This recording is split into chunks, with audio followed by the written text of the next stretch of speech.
일부 예배에 나오신 우리 하나님의 귀한 여러분 가운데 오늘 하나님의 크신 은혜와 평강이 우리 여러분들과 함께 하시기를 간절히 축원합니다. 이스라엘의 왕에 대한 말씀을 나누고 있는데요. 오늘은 5번째 시간으로 여로보암에 대한 이야기를 함께 나누고자 합니다. 어느 글을 보니까 이런 글이 있더라고요. 정치인이란 오전 내내 사무실에서 골프 이야기를 하다가 오후 내내 필드에서 정치 이야기를 하는 사람들, 이런 글이 있더라고요. 저는 정치를 해보지 않아서 잘은 모릅니다. 근데 어느 정도 근거가 있기 때문에 이런 이야기가 나온 것은 아닐까라고 생각을 해봐요. 이스라엘의 왕들을 살펴보면서 이런 생각을 합니다. 신앙 안에서 나는 누구인가? 그리고 나는 무엇을 하는 사람인가? 오늘 여로보암 왕에 대한 이야기를 해보려고 하는데, 그러니까 여로보암은요, 이스라엘의 역사 가운데 그렇게 좋은 평가를 받는 그런 왕은 아닙니다.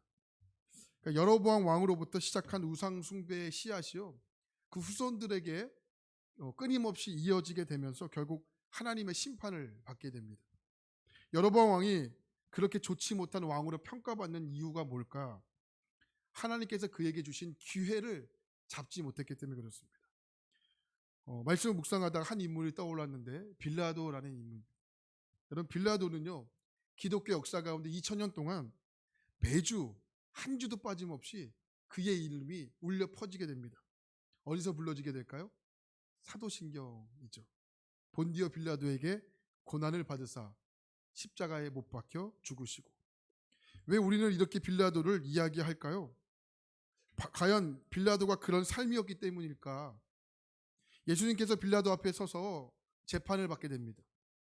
빌라도가 여러분 어떤 결정을 하게 됩니까? 유대인들의 거센 항의를 이기지 못하고 결국은 예수님을 십자가에 내어 죽게 되죠. 누군가가 이야기해요. 그건 이미 정해진 일이 아닙니까? 근데 여러분 그거 아십니까? 하나님 우리의 삶을요, 어떤 운명론 쪽으로 우리의 삶을 이끌어 가시지는 않습니다. 우리에게 자유의지를 주셔서 우리가 우리의 선택을 존중하게 여기시는 분이십니다. 하나님은 여러분들을 로봇으로 여기지 않으십니다. 여러분들을 존중하시고요, 여러분들을 사랑하셔서 여러분들이 어떠한 결정을 하시든지 예수님은 그 결정을 지지해 주십니다. 물론 모든 것이 이렇게 도도하게 흐르는 역사 속에 하나님의 뜻대로 움직일 수 있지만 누군가의 역할이 무조건 정해진 것은 아닌 것 같다라는 마음이 듭니다. 여러분 삶에 일어나는 이 모든 일에 대해서 결정한 여러분 자유의지가 있습니다. 그럼 누군가는 그 역할을 해야 하지 않습니까? 맞습니다. 그러나 그 역할이 여러분들이 아닐 수가 있다는 겁니다. 신앙은요, 누군가를 묻는 것이 아니라, 화면에 보시면 신앙은 나를 묻는 것입니다. 다시 오늘 말씀에 등장하는 여로보암을 살펴볼까요? 하나님께서 여로보암을 선택하신 이유가 뭘까요? 이스라엘의 3대 왕이었던 솔로몬이 타락을 합니다. 죄송하지만 1000명이야 되는 첩들을 거느리고 온갖 이방 신들을 들여와 이스라엘 백성들로 하여금 자연스럽게 우상 숭배가 스며들게 만들죠. 지난주에도 잠깐 언급해 드렸지만 하나님께서 솔로몬을 버리시지 않은 이유가 솔로몬 때문이 아닙니다. 그의 아버지였던 다윗과의 하나님의 이 깰 수 없는 이 언약 때문에 솔로몬에게 나라를 맡기신 거죠. 그동안 솔로몬으로 인해 백성들이 얼마나 힘들었습니까? 그러자 백성들이 그 힘듦을 이기지 못하고 그의 아들이었던 르호보암에게 찾아와 이렇게 항의합니다. 당신의 아버지 솔로몬 때 우리가 너무 힘들었습니다. 그러니 이제부터는 당신들의 백성의 세금을 줄여 백성들이 좀 편히 살 수 있도록 해주시면 안 되겠습니까? 그러자 솔로몬의 왕이었던 르호보암이 이때 백성들에게 어떤 반응을 보입니까? 역대하 10장 14절 말씀입니다. 내 아버지는 너희에게 멍에를 무겁게 하였으나 나는 어떻게 해요? 더 무겁게 할지라. 내 아버지는 가죽 채찍으로 너희를 치셨으나 나는 정갈 채찍으로 너희를 치리라. 백성들의 고통을 듣지 않고 외면하죠. 그리고 솔로몬 때보다 더 무겁고 더 강하게 백성들에게 세금을 부과하게 됩니다. 이 정책으로 이 백성들의 분노가 하늘을 치솟습니다. 그리고 백성들이 이 르호보암의 정책에 이제 동감하지 못하고 나라를 둘로 나누게 되는 엄청난 비극을 맞이하게 됩니다. 그리고 여로보암으로 하여금 그 백성들의 항의했던 백성들의 리더였던 여로보암으로 하여금 이제 나라를 세우게 됩니다. 그래서 나라가 남과 북으로 나눠지게 되죠. 남쪽은 2개의 지파, 북쪽은 10개의 지파로 나누어지게 됩니다. 이때로부터 남유다는 4번째 왕, 북이스라엘은 첫 번째 왕이 탄생하게 되는 겁니다. 아마 여러분들이 성경을 보면서 특별히 우리가 역사서를 보면서 왜 이렇게 힘들고 왜 이렇게 어지럽지 하는 이유가 여기서부터 시작이 되기 때문에 그래요. 어느 때는 유다를 이야기하고 어느 때는 이스라엘을 얘기하고 이렇게 이야기하기 때문에 힘듭니다. 자, 오늘 북이스라엘의 첫 번째 왕이 누구라고요? 여로보암. 따라해볼까요? 여로보암. 자, 여로보암이 왕이 된 다음에 가장 먼저 한 일이 무엇이냐면 위치적으로 아주 중요한 위치였던 세겜과 브니엘을 중심으로 나라를 세우게 됩니다. 그리고 한 일이 이것입니다. 25절 말씀 볼까요? 오늘 말씀 25절입니다. 자, 시작. 여로보암이 에브라임 산지에 세겜을 건축하고 거기서 살며 또 거기서 나가서 브니엘을 건축하고. 여로보암이 나라를 선포하고 이제 성을 튼튼하게 세우게 됩니다. 그리고 나서 오늘 말씀 26절을 보니까 이렇게 표현합니다. 그의 마음에 스스로 이르기를 나라가 이제 다윗의 집으로 돌아가리로다. 26절을 좀 쉬운 성경으로 좀 읽어드리면 좀 더 쉽게 이해할 수 있는 화면에 보시면 이렇게 말해요. 그런데 여로보암의 마음에 잘못하면 왕국이 다시 다윗의 가문으로 돌아갈지라도 모른다는 생각이 들었다. 자, 그런데라는 말씀으로 시작이 되죠. 그런데 왜 그런데일까요? 이게 27절에 그 이유를 찾아볼 수 있는데, 자, 27절 말씀 볼까요? 자, 하나님을 경외하는 마음으로 함께 읽도록 할게요. 시작. 만일 이 백성이 예루살렘에 있는 여호와의 성전에 제사를 드리고자 하여 올라가면 이 백성의 마음이 돌아가서 나를 죽이고 유다의 왕 르호보암에게로 돌아가리로다 하고. 자, 그런데 여러분, 그런데 이 말씀이 나온 이유를 아시겠습니까? 바로 27절이에요. 참 안타깝지 않습니까? 여로보암을 왕으로 세우신 거예요. 왜요? 솔로몬과 르호보암의 범죄 때문에 여러분 나라를 세우셨습니다. 그런데 26절 말씀을 보니까 그의 마음에 스스로 이르기를 이렇게 말해요. 그의 마음에 스스로 이르기를. 왜 이런 말씀을 하고 있는 것일까요? 여로보암 마음에 불안함이 생긴 거예요. 여로보암 마음 가운데 두려움이 생긴 거예요. 나라를 세우고 나라의 안정을 되찾아가고 있는데 왜 그의 마음에 두려움과 불안함이 생긴 이유가 뭘까요? 하나님이 허락하신 일입니다. 이제 나라를 하나님의 마음으로 세워가면 그만입니다. 근데 그의 마음에 스스로 이르기를. 왜요? 나라를 세웠지만 이제 그 나라의 주인이 누구라는 거예요? 여로보암이라는 거예요. 여로보암이 자기의 힘으로 자신의 능력으로 이 나라를 세우고자 하는 교만한 마음이 그의 마음에 자리 잡기를 시작했다라는 거예요. 여로보암이 아주 중요한 사실을 잊고 있었죠. 그것은 하나님이라는 거예요. 하나님이 자신의 편이라는 사실을 잊고 있었어요. 하나님의 약속으로 인해 하나님이 그를 왕으로 세우신 것을 까마득하게 잊고 있었습니다. 여러분, 인간이 다 그래요. 여러분만 그러지 않습니다. 여러분들은 안 그러십니까? 아니, 저는 안 그렇습니까? 화장실 들어갈 때가 나올 때가 같습니까? 인간이 다 그래요. 인간은 도찐개찐. 거기서 거기 50보 100보. 여러분, 잘난 게 없습니다. 여로보암은 우연히 왕이 된 것이 아니에요. 하나님의 약속으로부터 받은 사람이에요. 아이야라는 선지자가 자신의 옷을 12개로 찢고 10조각을 주면서 나라를 세우라고 하나님의 약속을 주신 겁니다. 또 하나님께서 이렇게 말씀하셨어요. 열왕기상 11장 37절. 내가 너를 취하리니 너는 내 마음에 원하는 대로 다스려 이스라엘 위에 왕이 되되 내가 만일 내가 명령한 모든 일에 순종하고 내 길로 행하여 내 눈에 합당한 일을 하며 내 종 다윗이 행한 같이 내 율례와 명령을 지키면 내가 너와 함께 있어 내가 다윗을 위하여 세운 것 같이 너를 위하여 견고한 집을 세우고 이스라엘을 내게 주리라.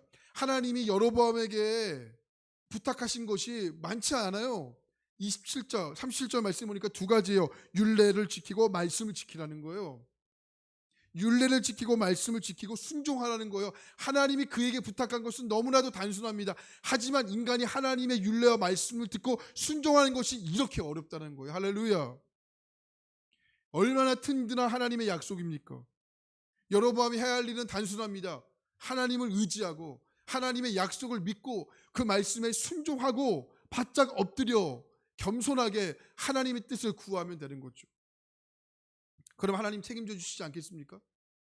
여러분, 하나님이 그러면 그의 나라를 견고하게 세우시지 않겠습니까? 전 이게 참 좋아요. 다윗이 행한 것 같이 다윗의 그 나라와 같이 견고하게 만들어 주도록 하나님이 허락해 주겠다라는 거예요. 그리고 여로보암은 많은 백성들이 인정했던 성실한 사람이었습니다. 그런데 왜 무엇이 그로 하여금 그의 마음에 스스로 이르기를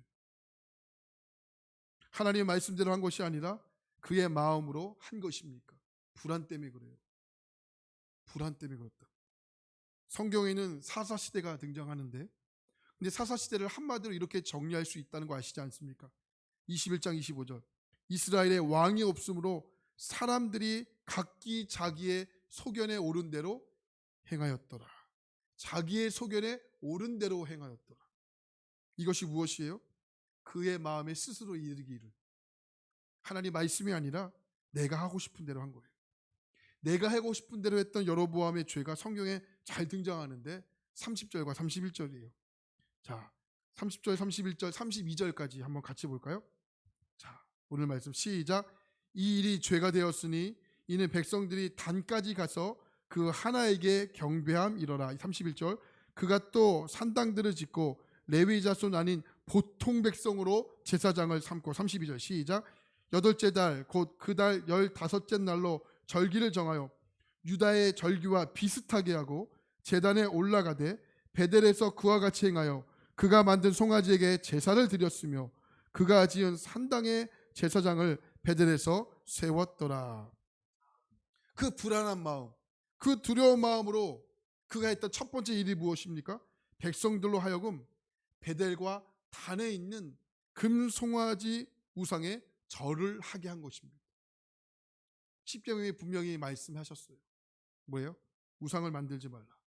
여러분, 왜 우상을 만들지 말라고 주님 하셨을까요? 단순해요. 여러분, 하나님 말씀 복잡하게 생각하지 마세요. 우상은 눈에 보이잖아요. 근데 주님은 눈에 안 보이잖아요. 인간이 연약하기 때문에 보이는 것에 익숙해집니다. 그리고 인간은 다수를 쫓아가잖아요.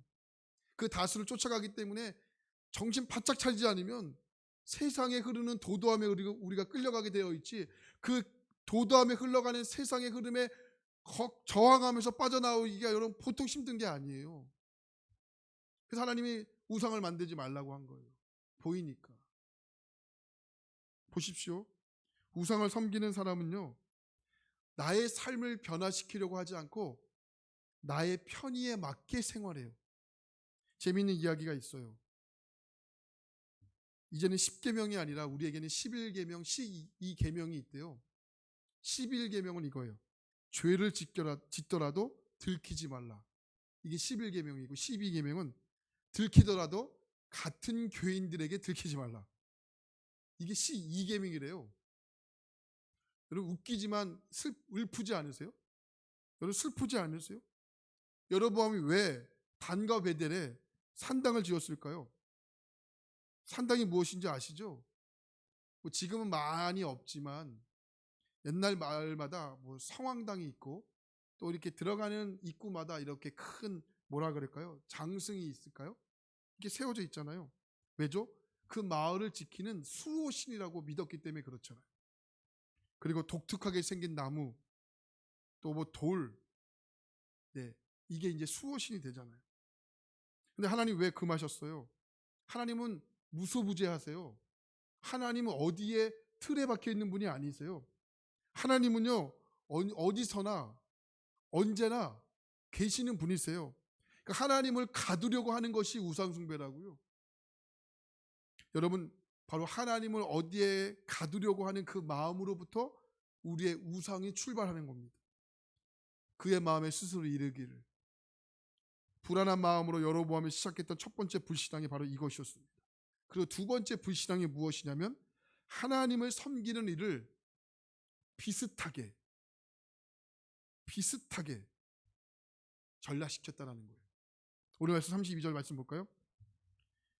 여덟째 달 곧 그 달 15째 날로 절기를 정하여 유다의 절기와 어떻게 해요? 비슷하게. 비슷하게요. 비슷하게. 이 32절에 비슷하게라는 말을 여러분 주의 깊게 보셔야 됩니다. 비슷하게. 왜 뭔가 냄새가 나지 않으세요? 뭔가 죄의 냄새가 나지 않으세요? 무엇을 비슷하게 했다는 겁니까? 지금 남쪽에 있는 유다에 있는 절기와 어떻게 해요? 비슷하게.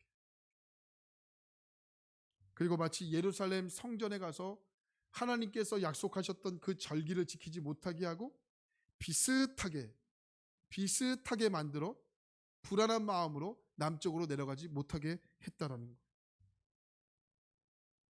자, 이 32절 말씀을 메시지라는 성경을 보면 이 말씀을 좀 더 쉽게 말씀하고 있는데, 이것은 유다의 절기에 맞서기 위해 그가 생각해낸 것이다. 그가 생각해낸 거예요. 하나님께 기도하고 하나님의 기쁨이 아니었어요. 여로보암은 이스라엘만을 위한 이 절기를 능숙하게 치러냈고 제단 예배도 자신이 직접 인도했다. 이렇게 말해요. 무슨 말이에요? 지금 여로보암은 이스라엘 백성들을 하나님의 백성으로 세운 것이 아니라 그저 자신의 욕심을 채우기 위해 사람들의 마음을 훔치게 됐다는 거예요. 어떻게 해요? 비슷하게 또 능숙하게. 네, 유사를 만들어낸 것이죠. 마이클 야콜렐리라는 사람이 쓴 영성이라는 책을 보면 이렇게 이야기를 해요. 무능함, 가식, 필사적, 비완성 같은 단어들이 영성과 관련이 있고 스스로 영적이라고 생각하는 것이야말로 철저하게 위선적이 될 수 있다. 이렇게 이야기해요. 이 말이 이해가 되세요? 다시 한번요. 무능함, 또한 필사적, 미완성 같은 것들이 영성과 관련이 있을 수 있고 우리가 스스로 이건 영적이야 이렇게 이야기하는 것이야말로 철저하게 위선적이 될 수 있다. 그러면서 마이클이 어린 시절 예배 시간에 있었던 일을 그 책에서 기록을 해요. 지적 장애를 가진 아이가 예배 시간에 성경 통독을 하기 위해서 이 앞으로 이렇게 걸어 나왔대요. 근데 이 지적인 장애를 갖고 있었던 아이가 장애를 갖고 있지 않던 비장애인과 이렇게 다른 사람들보다 몇 배의 시간을 들여 앞에 나오게 되었고 몇 배의 시간을 들여 성경을 읽게 되었대요. 그런데 너무 다행스러운 것은 지적 장애를 가진 이 소녀가 앞에 있는 회중들이 지겨워하는 모습, 따분해하는 모습, 경멸하는 모습을 전혀 눈치채지를 못했대요. 그렇게 예배가 끝나고 이제 교회 목사님은 사무실에 앉아 있는데 교회 임원들이 이 목사님의 사무실을 찾아오게 되었대요. 그러면서 이렇게 이야기를 합니다. 어떻게 저런 아이가 성경을 읽을 수가 있습니까? 예배는 저런 아이가 성경을 읽는 시간이 아닙니다. 앞으로 조심해 주시기 바랍니다. 제가 여러분들에게 질문 드리겠습니다. 그러면 우리가 이야기하는 예배의 영성은 필사적으로 성경을 읽고 그 성경을 읽고 난 후 만족스럽게 하는 지적 장애에 있는 어린 소년에게 있는 것입니까? 아니면 그런 어린 소년을 경멸한 눈으로 바라보는 소위 이야기하는 지적인 사람들에게 있는 것입니까? 여러분들에게 질문합니다. 누구에게 영성이 있는 겁니까? 예배가 조금 길게 드려진다 할지라도 이런 지적 장애 아이에게 하나님 때문에 주는 기쁨이 영성이라고 말할 수 있는 겁니까? 아니면 많은 사람들이 있기 때문에 정확한 시간, 짜임새 있게 지루함 없이 그렇게 예배를 드리는 것이 영성이라고 말할 수 있는 겁니다.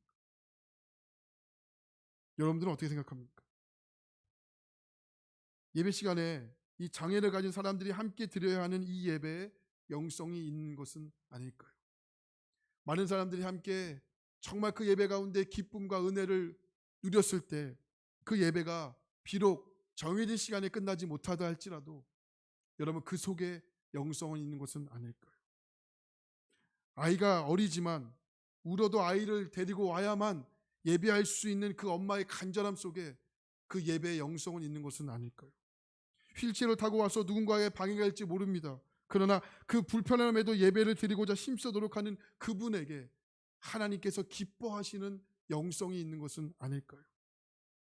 오늘 책을 보니까 어린아이가 시장을 갔다가 그 울부짖는 강아지를 보고 집으로 와 엄마에게 이렇게 이야기했대요.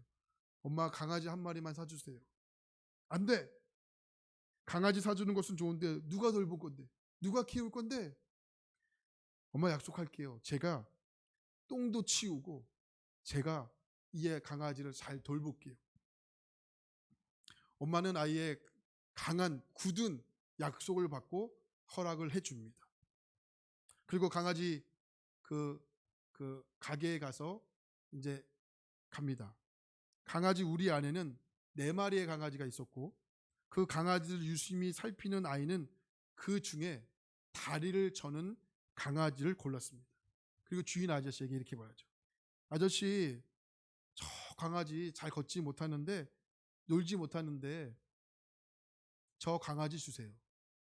주인 아저씨가 이렇게 해요. 야 인마, 잘 걷지도 못하고 놀지도 못해. 다른 강아지 골라. 아이는 단호하게 말합니다. 저 강아지 주세요. 선택받을 수 있는 자격을 박탈한 강아지의 이 결함이 아이로 하여금 그 강아지를 선택할 수밖에 없도록 만들어 준 것이죠. 저는 이 아이의 선택을 보면서 하나님께서 기뻐하시는 영성이 여기 있구나라고 생각을 했습니다. 어느 집사님께서 지방에 일이 있어 본교회에 예배를 드리지 못하고, 제가 죄송합니다. 본교회란 말을 써서 죄송하지만 본인이 다니고 있는 교회에서 예배를 하지 못하고 지방에 있는 교회에 가서 이게 예배를 드리게 됐대요. 그러니까 예배당에 들어가 앉아 있는데 예배를 준비하시는 이 권사님쯤 되어 보시는 분께서 이렇게 이야기하셨대요. 어린아이는 어린아이 예배당에 이렇게 맡기시고 그다음에 예배를 어린이 어린 예배 드리시고 어머니는 어머니 예배 드리시면 됩니다. 뭐가 틀립니까? 틀려요? 맞아요. 어린은 어린 예배 드리면 되고요. 아이는 아이 예배 드리면 되죠. 그러면서 이렇게 얘기했대요. 아이가 울면 예배가 어지럽습니다. 이렇게 돼요. 그러니까 본인이 다니고 있는 교회 예배를 드리지 못하는 것도 신경 쓰이는데 그 교회를 바라보면서 참 교회가 안쓰러워 마음이 참 불편하고 예배를 드렸다라는 이야기를 제가 듣게 되었습니다. 누구나 잘 준비된 예배를 좋아합니다. 저 역시 그런 예배를 위해서 오늘도 말씀을 준비하고 또 준비하고 그 말씀을 전하게 됩니다. 그러니까 목사로서 준비되지 않는 예배를 보면 어쩔 때는 마음이 불편할 때가 있습니다. 왜요? 주일은 그 어느 시간보다도 하나님 앞에 정성을 다해 마음을 다해 그 주일 예배를 드려야 하기 때문에 그렇습니다. 그러나 오늘 여러분의 말씀을 보면서 비슷하게 능숙하게 그가 아무리 열심히 살려고 발버둥 치고 있지만 하나님을 잃어버린 여로보암의 그 길을 보면서 잘못된 길을 간 것을 보게 되면서 이 열심히 또한 비슷하게 또한 능숙하게 이 하나님과 상관없는 이 단어들이 오늘 하나님을 섬기고 있고 하나님을 믿기 위해 이 자리에 나와 말씀을 전하는 저와 이 자리에 앉아있고 영상으로 예배드리는 우리 모두에게 이것이 분명하게 있을 수도 있다라는 겁니다. 그래서 우리의 삶의 중요한 것은 특별히 이 열심히 비슷하게 능숙하게가 아니라 저는 하나님의 뜻이라고 확신합니다. 하나님은 우리의 열심과 비슷함과 능숙하게가 아니라 그 중심에 하나님을 향한 그 온전한 마음이 있는지, 오늘 이 자리에 여러분들이 앉아 있지만 죄송해요. 빈 육체만 갖고 앉아 있는 것이 아니라 비록 우리의 육체는 불편하고 우리의 육체는 어둔하지만 그러지만 그 마음의 중심이 온전히 하나님을 향해 있는 절실함을 가지고 나왔을 때 하나님은 그 절실함을 가지고 오늘 하나님께서는 분명 기쁘신 줄 믿습니다. 우리가 그 하나님의 마음으로 살아갈 때 하나님 기뻐하십니다. 하나님께서 우리에게 보고자 하시는 마음이 바로 이런 절실한 마음이 아닐까라고 봅니다. 이 시간 예배드리는 저와 여러분 가운데 정말 깊이 생각해야 할 정말 할 것은 지금 드리는 이 예배가 정말 절실한 마음으로 예배를 드리고 있는가, 아니면 매주 드리는 것처럼 그냥 열심히 또한 비슷하게 또한 능숙하게 드리고 있는 중은 아닌가. 우리가 오늘 이 시간 한번 정말 깊게 생각해 봐야 할 그런 거룩한 주일이 아닐까 싶습니다. 여러분, 한 주간 시작됩니다. 여러분, 정말 하나님의 자녀답게 사는 것이 아니라 여러분 하나님의 자녀와 비슷하게 또한 여러분 능숙하게 살려고 했던 것은 아닌가. 하나님 앞에 깊이 돌이키고 하나님 앞에 깊이 기도하는 거룩한 주일 되기를 간절히 바랍니다. 그리고 매주 드리는 이 예배 정말 정성을 다해 드리는 예배가 아니라 매주 드리기 때문에 여러분 비슷하게 능숙하게 드리려고 했던 것은 아닐까. 우리가 오늘 그 깊은 영성을 생각하시면서 한번 심도 있게 여러분 돌아보고 또 돌아보시기를 간절히 바랍니다. 하나님의 귀한 여러분, 우리 하나님 앞에 비슷하게 살지 말고 능숙하게 살지 말고 하나님 앞에 하나님의 자녀답게 살아가시기를 여러분 하나님 앞에 약속하시기 바랍니다. 그리고 여러분 능숙한 예배보다는 간절한 예배, 비슷한 예배보다는 절실한 예배로 하나님 앞에 영광을 올리시고 또 여러분의 영성에 여러분 깊은 영성이 되어가는 저와 여러분의 삶이 될 수 있기를 간절히 바랍니다. 이번 한 주간도 우리 이것을 위해서 씨름하시기 바랍니다. 이번 한 주간도 여러분 이것을 위해서 기도하시기 바랍니다. 이번 한 주간도 이것을 위해서 하나님 앞에 몸부림치시기 바랍니다. 비슷하게가 아닙니다. 능숙하게가 아닙니다. 절실함으로, 간절함으로 여러분 이 단어가 여러분의 심장 가운데 박혀져. 그 심장 가운데 박혀진 그 단어가 여러분 주님 부르실 그날까지 그 마음으로 여러분 요동하시고 그 마음으로 움직이시는 그런 복된 하나님의 자녀가 될 수 있기를 예수의 이름으로 축원합니다. 하나님 고맙습니다.